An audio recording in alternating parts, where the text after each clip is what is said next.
레위기 16장 29절부터 31절 말씀.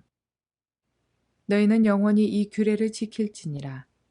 일곱째 달 곧 그 달 10일에 너희는 스스로 괴롭게 하고 아무 일도 하지 말되 본토인이든지 너희 중에 거류하는 거류민이든지 그리하라.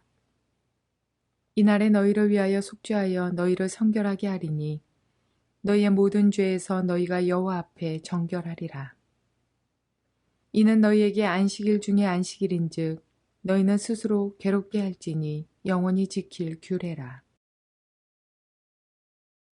좋은 날입니다. 성령님께서 오늘도 여러분의 심령 가운데 은혜와 평강으로 함께해 주시기를 주님의 이름으로 축복합니다. 오늘은 대속죄일 욤키푸르의 두 번째 시간입니다. 대속죄일의 영적 의미에 대해서 진정한 예언적인 의미에 대해서 여러분과 함께 살펴볼 것입니다. 욤키푸르는 첫 번째로 오늘은 속죄의 날입니다. 대속의 날입니다. 우리의 죄를 다 사해 주시는 그런 날입니다. 성경 전체에서 말하고 있는 가장 중요한 개념이 뭔지 아십니까? 하나님이 천지 만물을 창조하시고 하나님이 창조하신 첫 번째 사람인 아담이 그의 아내 하와와 함께 범죄하여 하나님의 명령을 어기고 불순종하여 떠나갑니다. 그 순간부터 죄가 세상 가운데 들어오게 되고 하나님께서는 이 죄를 사하여 주시기 위해서 메시아가 온다고 약속하십니다. 그 메시아는 바로 우리의 죄를 대신 짊어질 메시아입니다. 대속의 메시아라는 거예요. 그래서 죄를 지은 자는 반드시 피를 흘려 죽을 수밖에 없기 때문에 이 대속자인 메시아가 이 땅에 오게 되면 해야 될 가장 중요한 일이 무엇인가? 우리의 죄를 용서해 주시는 것입니다. 말로 용서하고 한 번에 그냥 저절로 용서되는 것이 아니라 우리 죄를 대신 짊어지고 죄로 말미암은 그 결과, 죄의 열매, 죄의 대가인 저주까지 대신 짊어지고 심지어는 죄의 결과인 사망, 죽음까지 맛을 보아야만 합니다. 다시 말해서 죄와 그 죄로 인한 결과, 그 모든 것을 자신이 대신 짊어지고 죽으심으로 말미암아 우리를 죄로부터 자유케 하는 일을 하는 거예요. 그걸 다른 말로 표현하면 우리를 값을 주고 산다는 거예요. 어떻게 사는가? 자기 몸을 들여서 자기 몸을 죄값으로 들여서 자기 몸이 대신 우리 죄를 짊어지게 해서 그리고 자신은 죽어지고 그러나 그는 하나님의 아들이기 때문에 다시 살아나게 하시는 일. 그래서 메시아는 인간이면서 하나님이어야만 합니다. 바로 예수 그리스도를 이야기하는 것입니다. 그분은 그래서 우리 죄를 사하여 주시기 위해서 이 땅에 오셨고 그래서 그분은 십자가 위에서 우리 모든 죄를 대신 짊어지고 그분은 다 이루었다. 뭘? 우리 죄를 사하여 주시는 일을 이루었다는 겁니다. 우리의 모든 저주를 우리가 받아야 할 죽음과 눈물과 고통과 질병과 모든 것을 가난까지 다 대신 짊어지시고 나는 이제 이루었다 하면서 죽으신 것입니다. 그 순간 사단은 이제는 더 이상 우리를 괴롭힐 수 없습니다. 왜냐하면 우리의 모든 죄는 과거와 현재와 미래의 모든 죄악을 예수님이 대신 짊어지셨기 때문에 사단은 더 이상 우리를 공격할 빌미가 없는 거예요. 왜? 죄에서 사함을 받았으니까. 자, 이렇게 해서 십자가 위에서 사단을 멸하시고 십자가 위에서 우리의 죄를 다 사하시고 십자가 위에서 신적인 교환, 그러니까 디바인 익스체인지가 일어납니다. 저주는 축복으로, 가난은 그리고 부유함으로, 그리고 질병은 치유함으로 이 모든 그 놀라운 역사가 십자가 위에서 일어나기 때문에 우리는 예수를 믿어야만 하는 것입니다. 그런데 그 속죄가 아직 십자가 위에서 시작되었지만 완전히 마무리된 것은 아닙니다. 언제 마무리되어집니까? 바로 욤키푸르 날에 되어진다는 것입니다. 그래서 그날은 하나님께서 우리를 위해 죽으신 날입니다. 하나님이 보내신 독생자 예수 그리스도, 그분은 하나님이시고 또 인간으로 오셔서 우리 죄를 대신 짊어지시고 죽으신 날입니다. 우리는 그날을 애도하면서 정말 나 같은 죄인을 위해 주님께서 죽으셨구나 하는 그런 의미에서 이스라엘 백성은 그날 하루만은 천하 없어도 누구든지 완전 금식하며 주님 앞에 나아가야 한다고 성경은 말하고 있는 것입니다. 레위기 16장 29절부터 31절까지 해서 이 욤키푸르에 대한 이야기를 이렇게 지키라고 합니다. 너희는 영원히 이 규례를 지킬지니라. 7월 곧 그 달 10일에 너희는 스스로 괴롭게 하고 아무 일도 하지 말되 본토인이든지 너희 중에 우고하는 객이든지 그리하라. 이날에 너희를 위하여 속죄하여 너희로 정결케 하리니 너희 모든 죄에서 너희가 여호와 앞에 정결하리라. 너희 모든 죄에서 너희가 여호와 앞에 정결하리라. 이는 너희에게 큰 안식일인즉 너희는 스스로 괴롭게 할지니 영원히 지킬 규례라. 큰 안식일이다. 왜 큰 안식일인가? 우리에게 진짜 안식을 주시는 가장 큰 날이기 때문에 큰 안식일이다. 그래서 마지막 때 큰 나팔까지도 분다. 기쁨의 나팔이면서 엄청난 슬픔의 나팔입니다. 왜 기쁨의 나팔입니까? 구원받은 성도들은 죄사함을 완전한 구속을 받는 날이기 때문이고, 왜 슬픈 가장 큰 날입니까? 왜 애도의 큰 나팔 소리입니까? 왜냐하면 온 세상에 믿지 않고 버팅기고 하나님 앞에 범죄하고 대적하고 자기 뜻대로 살던 수많은 불신자들이 영원한 형벌로 심판을 받아 영원한 형벌에 떨어지는 날이기 때문입니다. 또 레위기 23장 26절부터 32절까지에서도 또 똑같은 일을 이렇게 좀 더 자세하게 풀어서 이야기합니다. 여호와께서 모세에게 일러 가라사대 7월 10일은 속죄일이니 너희에게 성회라. 너희는 스스로 괴롭게 하며 여호와께 화제를 드리고 이날에는 아무 일도 하지 말 것은 너희를 위하여 너희 하나님 여호와 앞에 속죄할 속죄일이 됨이니라.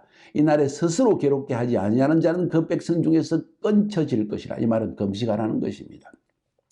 이날에 누구든지 아무 일이나 하는 자는 내가 백성 중에서 멸절시키리니 너희는 아무 일이든지 하지 말라. 왜? 그만큼 중요하다. 그날은 꼭 기념해라. 그날의 의미를, 예언적 의미를 분명히 알아야만 된다. 반드시 회개하고 주님 앞에 완전한 구속을 받아야 된다. 지금 이런 중대한 이야기를 주님은 하고 있는 것입니다. 이는 너희가 거하는 각처에서 대대로 지킬 영원한 규례냐. 너희들이 거하는 곳이 어디든지 세계 어느 곳에 있든지 너희들은 반드시 지키라. 이런 이야기겠죠.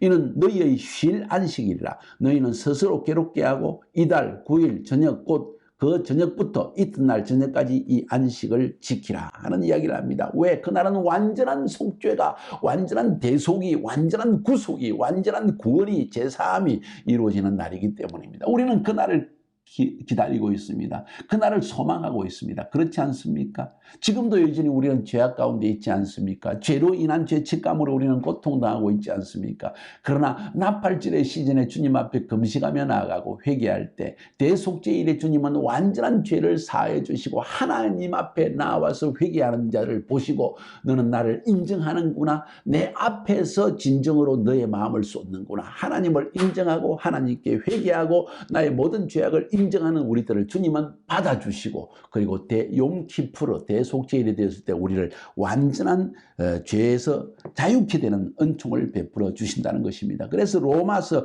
5장 11절에는 그 기쁨을 이렇게 표현합니다. 이뿐 아니라 이제 우리로 화목을 얻게 하신 우리 주 예수 그리스도로 말미암아 하나님 안에서 또한 즐거워하느니라. 그렇습니다. 이날은 또 즐거워할 날입니다. 나중에 이 욤키푸르의 대속죄일이 이루어지고 난 다음에 즐거움의 축제인 장막절이 오는 이유가 5일 뒤에, 바로 5일 뒤에 오는 이유가 바로 여기에 있습니다. 히브리서 9장 24절부터 28절까지는 어떻게 하나님이 이런 대속을 이루셨는지에 대한 이야기를 설명하고 있습니다. 6월절 십자가 위에서 대속을 이루시고 또 욤키푸르의 대속을 이루시는 하나님, 그 대속은 단번에 이루어진 것입니다. 한 번에 주어진 것입니다. 미적미적 우리의 노력으로 어떻게 시간이 지나가서 이루어지는 것이 아니라 완전한 구속이 이루어졌다. 자, 한번 읽어볼게요. 히브리서 9장 24절부터 28절. 그리스도께서는 참것의 그림자인 손으로 만든 성소에 들어가지 아니하시고 오직 참 하늘에 들어가사 성소에 들어가셨다는 겁니다.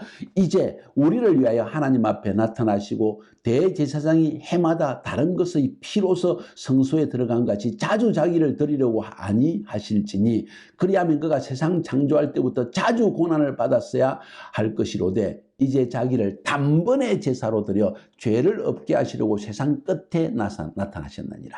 자, 단번에 제사를 드려 죄를 없게 하시려고 세상 끝에 나타나신다. 세상 끝에 나타나셨다는 것은 주님이 바로 2000년 전에 이 땅에 오신 것을 의미합니다. 오신 목적을 세상 끝에 나타나셔서 단번에 제사를 드려, 이 말은 십자가 위에서 한 번 자기의 몸으로, 하나님의 아들의 몸으로 모든 인류의 죄를 대신 짊어지셔서 우리의 죄를 없이 하기 위해서 마지막 때 오셨다는 것입니다. 27절에 한 번 죽는 것은 사람에게 정하신 것이요 그 후에는 심판이 있으리니 이와 같이 그리스도도 많은 사람의 죄를 담당하시려고 단번에 들이신 바 되셨고 단번에 구원에 이르게 하기 위하여 죄와 상관없이 자기를 바라는 자들에게 두 번째 나타나시리라. 왜 두 번째? 완전한 속죄를 이루기 위해서 두 번째 나타나신다는 거예요. 첫 번째 나타나신 것은 속죄를 시작하신 것입니다. 이제 십자가에 죽었습니다. 이제 누구든지 믿는 사람은 구원받습니다.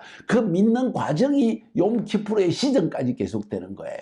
6월절부터 욤키푸르의 시즌까지 추수의 시즌입니다. 그 첫 추수는 바로 샤부옷 오순절에 베드로를 통해서 시작되어 성령이 임함으로 시작되었습니다. 밀추수의 시즌에 바로 영혼의 추수가 시작되었다는 것입니다. 그리고 이 욤키푸르의 시즌이 다가왔을 때 완전한 구원을 이루어 주시는 것입니다. 그래서 이 십자가 위에서 하나님은 단번에 우리 죄를 사하여 주셨지만 우리가 믿는다는 이 믿는 일들이 계속되어져야 됩니다. 그래야만 구원받을 수 있습니다. 이 일을 위해서 하나님은 일정한 기간을 두고 계시다가 욤키푸르의 시즌에 이제 믿는 우리에게 오셔서 완전한 구원을 주신다는 이야기를 합니다. 그것을 상징적으로 예언적으로 보여주기 위해서 레위기 16장 6절부터 34절까지 여러분 이건 따로 한번 읽으시기 바랍니다. 제가 이 짧은 시간에 다 할 수 없기 때문에 레위기 16장 6절부터 34절까지의 말씀에서 바로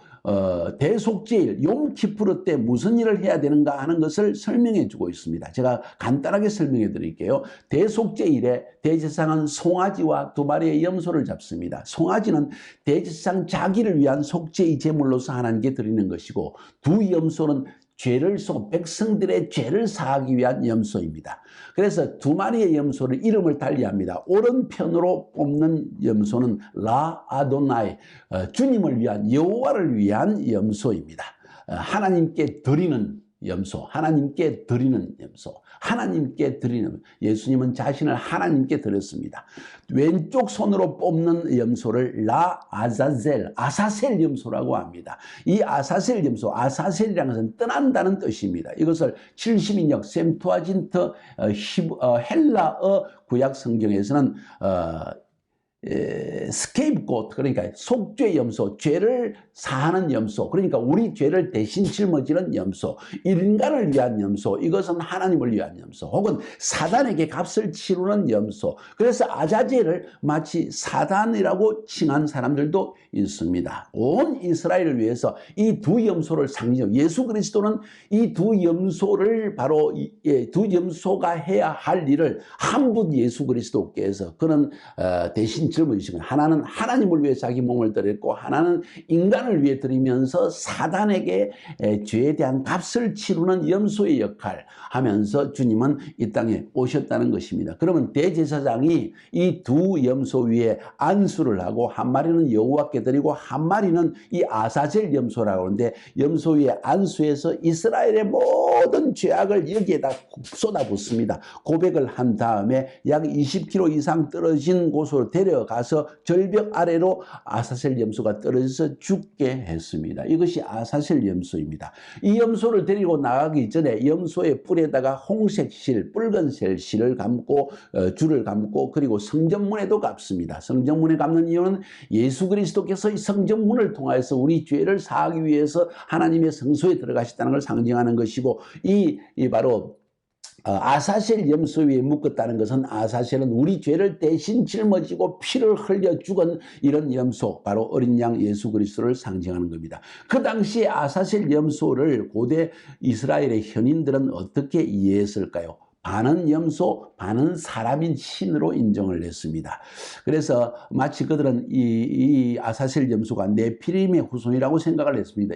창세기 6장에 보니까 그 당시에 네피림이 있었는데 하나님의 아들들이 사람에게 딸들에게 들어와서 자식을 낳아서 그들은 용사라 고대 명성이 있는 사람들이라 이렇게 창세기 6장 4절에 이야기하고 있는데 아사셀은 바로 네피림의 후손일 것이다 하고 말하는 사람들도 있고 또 비록 성경의 캐논, 정경은 아니지만 외경 중에 하나인 에녹스라는 것이 있는데 에녹스 1장 10절에 보면 아사셀에 의해 가르쳐진 일들로 온 세상이 타락했다. 모든 죄를 그에게 돌린다. 이런 말이 있습니다. 다시 말해서 이 아사셀이 남자들에게는 서로 빼앗고 싸우고 죽이는 일을 하게 가르쳤고 이 아사셀이 여자들에게는 사람의 눈을 속이는 화장을 하여서 사람들을 속이도록 가르쳤다. 이렇게 이야기했습니다. 아무튼 이 아사셀이 상징하는 것은 사단이 이 모든 인간들을 괴롭혔기 때문에 이 사단에게 이 죄에 대한 값을 치르는 염소로서 이 아사셀 염소를 준비했다는 걸 알 수 있습니다. 에녹스가 정경은 아니지만 그 당시에 이스라엘 사람들이 아사셀을 어떻게 이해했는지를 알 수 있는 것입니다. 여기서 결론적으로 이야기하면 바로 욤키푸르의 날에 이런 일을 행하라고 지금 어딘가요? 성경 레위기 16장 6절부터 34절까지 조금 전에 설명한 이 이야기를 길게 설명한 이유는 바로 메시아인 예수 그리스도께서 오셔서 바로 우리 인간의 죄를 위해서 또 사단에게 값을 치르기 위해 아사셀 염소를 준비해서 그를 절벽에 떨어뜨려 죽게 하고 또 한 라 아도나이 여호와 하나님께 우리의 모든 죄를 대신 고백했습니다 하고 화목하는 제물로 드림으로 말미암아 그 예수 그리스도 안에서 이 예언이 성취되었다는 것을 우리에게 말하고 있습니다. 욤키푸르의 시전, 우리 죄가 완전히 용서받는 날, 이 날은 기쁨의 날이면서도 또 우리의 죄 때문에 주님이 죽으신 날, 애통하는 날, 우리 죄로 인해서 이런 엄청난 일이 있었다는 것을 고백하는 날이기도 합니다. 이 날에 여러분 완전한 죄사함을 얻는 하나님의 백성이 되기를 주님의 이름으로 축복합니다.